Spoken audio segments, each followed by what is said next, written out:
नमस्कार विद्यार्थी मित्रमैत्रिणींनो, current affairs bye Meghali या आपल्या यूट्यूब चॅनलवरती तुमचे मनपूर्वक स्वागत आहे.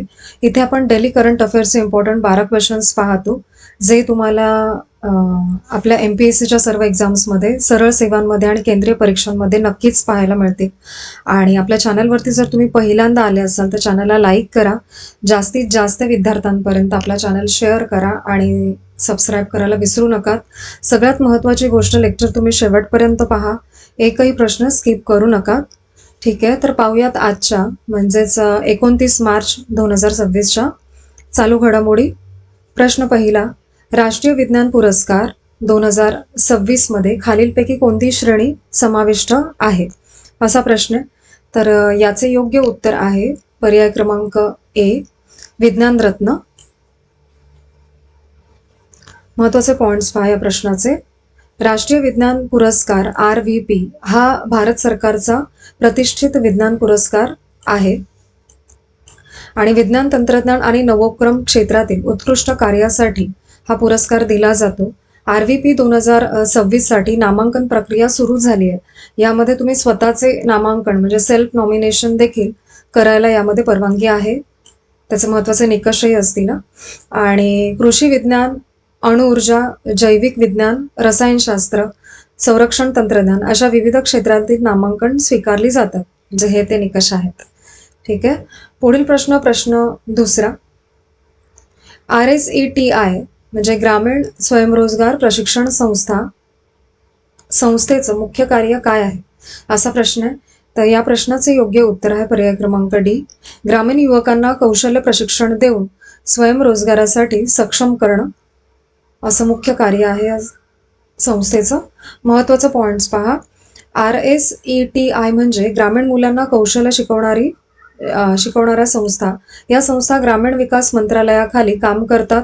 मुख्य उद्देश म्हणजे लोकांना स्वयंरोजगार आणि उद्योजक बनवणं. इथे प्रशिक्षण मोफत दिलं जातं. राहण्याचीही सोय असते. बँक आणि सरकार मिळून RSETI चालवतात. प्रत्येक जिल्ह्यात एक तरी RSETI असतेच. सध्या देशामध्ये 632 RSETI आहेत आणि 619 जिल्ह्यात चालू आहेत. त्यांना 33 राज्य किंवा केंद्रशासित प्रदेश आणि 25 बँकांचा पाठिंबा मिळतो. पुढील प्रश्न तिसरा. S-400 क्षेपणास्त्र प्रणाली कोणत्या दलासाठी मंजूर करण्यात आली आहे?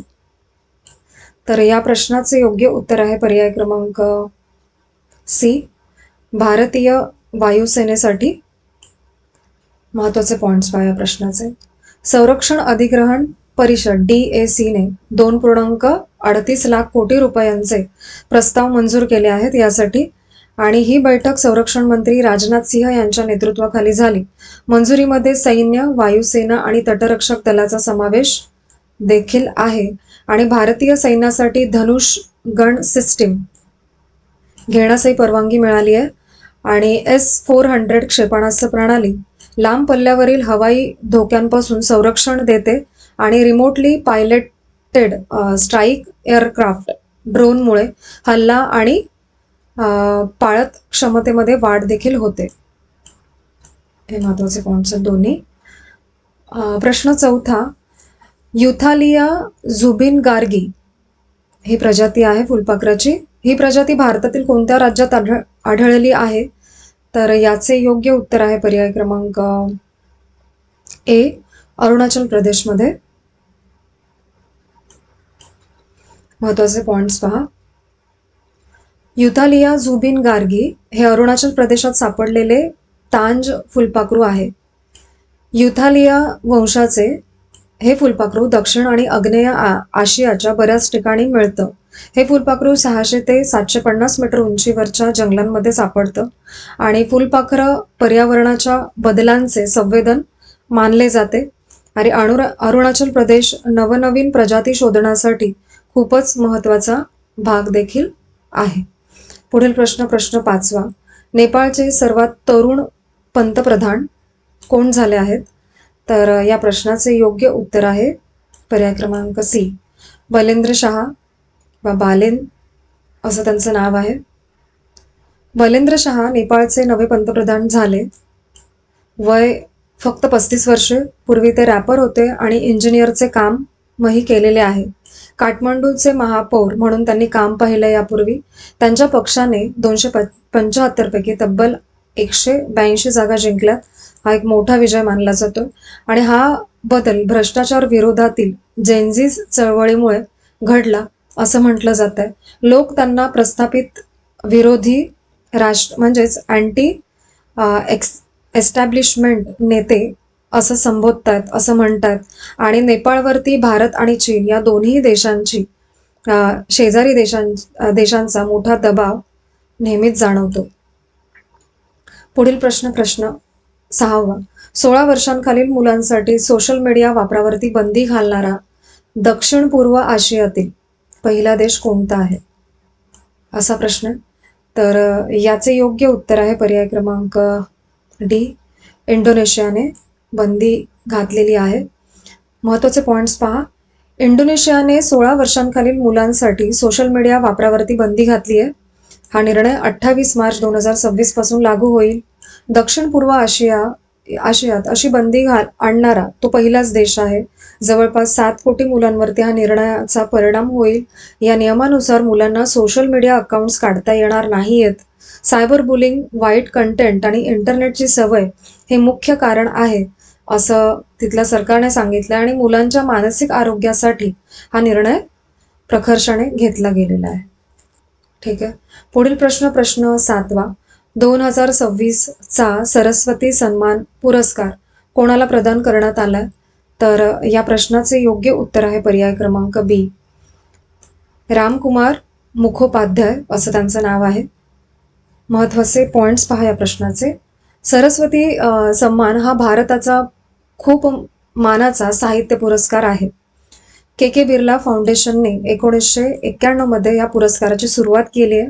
भारतीय संविधानाच्या 8व्या अनुसूचीतल्या 22 भाषांमध्ये लिहिलेल्या साहित्य कृतींना हा पुरस्कार मिळतो. विजेत्यांना 15 लाख, एक प्रशस्तीपत्र आणि एक फलक सन्मानाचा दिला जातो. आणि रामकुमार मुखोपाध्याय यांच्या हर पार्वती कथा या कृतीसाठी त्यांना हा साहित्य पुरस्कार मिळालेला आहे. शेवटचं वाक्य महत्त्वाचं आहे, लक्षात ठेवा, याच्यावरती प्रश्न येऊ शकतो. पुढील प्रश्न 8वा. युक्रेन आणि कतार यांच्यामध्ये कोणत्या क्षेत्रामध्ये करार झाला आहे? तर या प्रश्नाचे योग्य उत्तर आहे पर्याय क्रमांक डी, संरक्षण क्षेत्रामध्ये. महत्त्वाचे पॉईंट्स पहा. युक्रेन आणि कतार यांनी एक संरक्षण करार केला. हा करार दोहा येथे मध्ये झाला. मिसाईल धोके आणि ड्रोन हल्ल्यावरती नियंत्रण मिळवणे या गोष्टींना विशेष महत्त्व दिलं गेलं त्यामध्ये. आणि कतारचे अमीर शेख तामिन बिन हमद अल थानी, खूप मोठं नाव आहे, यांच्यासोबत झेलेन्स्की यांनी चर्चा केली आणि चर्चेत पश्चिम आशियातील तणाव आणि जागतिक स्थैर्य या मुद्द्यावरही चर्चा झाली आहे. पुढील प्रश्न 9वा. मृण्मयी साळगावकर यांची निवड कोणत्या स्पर्धेसाठी झाली आहे? तर या प्रश्नाचे योग्य उत्तर आहे पर्याय क्रमांक ए, एशियन गेमसाठी. महत्त्वाचे पॉईंट्स पहा या प्रश्नाचे. मृण्मयी साळगावकर भारतातील रोईंग खेळाडू आहेत. खेळाचा प्रकार लक्षात ठेवा. तिची निवड एशियन गेमसाठी झाली आहे. ती नाशिक, महाराष्ट्र येथील आहे. तिचे वय वर्ष 23 इतके आहे आणि एशियन गेम्स हांगझोऊ, चीन येथे झालेत. आणि तिने सुरुवात वॉटर्स एज क्लब नाशिक येथे प्रशिक्षण घेऊन केलेली आहे. तिचे पहिले प्रशिक्षक अंबादास तांबे होते. ठीक आहे. पुढील प्रश्न 10वा. अमेरिकेतील कोणत्या संग्रहालयातून भारताच्या प्राचीन वस्तू परत दिल्या जाणार आहेत? तर या प्रश्नाचे योग्य उत्तर आहे पर्याय क्रमांक डी, स्मिथसोनियन राष्ट्रीय आशियाई कला संग्रहालय येथून भारताच्या प्राचीन वस्तू परत मिळणार आहेत. ठीक आहे. याचे महत्त्वाचे पॉईंट्स पहा या प्रश्नाचे. Smithsonian national museum of Asian arts मधून 3 भारतीय प्राचीन वस्तू परत येणार आहेत. या वस्तू बेकायदेशीररित्या भारतातून नेण्यात आल्या होत्या. परत येणाऱ्या वस्तूंमध्ये शिवा, नटराज ब्रॉन्झ समाविष्ट आहे. आणि तसेच 12व्या शतकातील कंदमूर्ती देखील यामध्ये इथे परत येणार आहे. हा करार भारताच्या अमेरिकेतील दूतावास आणि संग्रहालय यांच्यामध्ये झालेला आहे. आर्किओलॉजिकल सर्वे ऑफ इंडिया ने या वस्तू भारतातून बेकायदेशीररित्या नेल्याची पुष्टी देखील केलेली आहे. पुढील प्रश्न 11वा. पहिली आंतरराष्ट्रीय हाफ मॅरेथॉन कोणत्या शहरात आयोजित करण्यात केली जात आहे? तर याचे योग्य उत्तर आहे पर्याय क्रमांक बी, जम्मूमध्ये. महत्त्वाचे पॉइंट्स पहा. जम्मू येथे पहिली आंतरराष्ट्रीय हाफ मॅरेथॉन आयोजित केली जात आहे. या स्पर्धेत सुमारे 4000 धावपटू सहभागी होणार आहेत. ही मॅरेथॉन क्रीडा पर्यटन वाढवण्यासाठी आयोजित केलेली आहे. या स्पर्धेत 21 किलोमीटर, 10 किलोमीटर आणि 5 किलोमीटर अशा 3 श्रेणीचा समावेश आहे. सुमारे 3663 सहभागी आधीच नोंदणीकृत आहेत यामध्ये आणि 91 आंतरराष्ट्रीय धावपटू सहभागी आहेत या स्पर्धेमध्ये. हा कार्यक्रम जम्मू अँड काश्मीर टुरिझम डिपार्टमेंटद्वारे आयोजित केला जात आहे. पुढील प्रश्न 12वा आणि आजचा शेवटचा प्रश्न. रशियाने पेट्रोल निर्यातीवरती बंदी कधीपासून लागू करण्याची योजना आखली आहे? तर याचे योग्य उत्तर आहे पर्याय क्रमांक सी, 1 एप्रिलपासून रशिया हा निर्णय घेणार आहे. ठीक आहे. पुढील त्याचे महत्त्वाचे पॉइंट्स पहा. रशियाने पेट्रोल निर्यातीवरती बंदी घालण्याचा निर्णय घेतला आहे. ही बंदी 1 एप्रिलपासून लागू होणार आहे. ही बंदी 31 जुलैपर्यंत लागू राहू शकते. हा निर्णय अलेक्झांडर नोवाक यांनी घेतलेला आहे. क्रूड ऑइल निर्यात सुरूच राहील असं त्यांनी त्यामध्ये मेन्शन केलंय. जागतिक बाजारातील अस्थिरता हा या निर्णयामागील मुख्य कारण आहे असं ते सांगत आहेत. आणि रशिया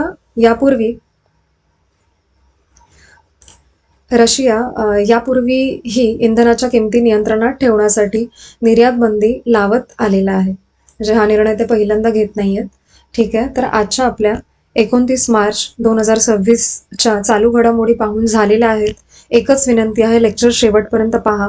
प्रत्येक प्रश्न तुम्ही मेमोराईज करा त्या माध्यमातून आणि आजचे लेक्चर तुम्ही शेवटपर्यंत पाहिलेच असेल त्याबद्दल थँक्यू सो मच.